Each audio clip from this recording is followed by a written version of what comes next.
What's going on, everybody? Sean Knight from Hot 107.3 Jams here with Michael from KMUE, and it's all about the Bahama Mama for $1 at Applebee's. And you know, we saw it, we said, hey, let's go ahead and try it out. It's $1. And usually, I'm wondering, is it going to be strong or is it going to be whatever? I'm just looking at this. Look at the size of this glass. Yeah, man. so this the glass is big. pretty good. It's a nice size. It's a nice. I don't know. So, yeah. You want to try it? Cheers. Wow.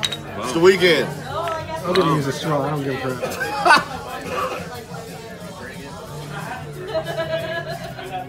Oh, wow. Dude, it's pretty good. Yeah. That's good. It's got a kick to it. That's good. You know, probably need about another 3 or 4 of them to really fill it. $3 or $4 more dollars. Yeah, you know. But still, you can taste it. What does it taste like, Sean? It tastes like an adult flavored Hawaiian punch. That's what it tastes like. Like red? Like Bahama Mama. That's what. All right.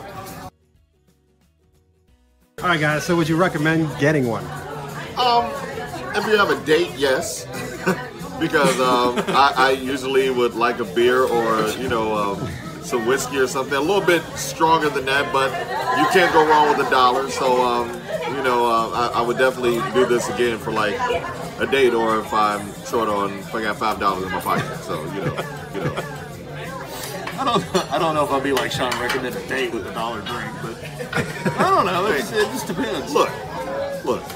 You cannot go wrong with $1 drink. Especially like that. Come on. You're at Applebee's. It's pretty good. All right.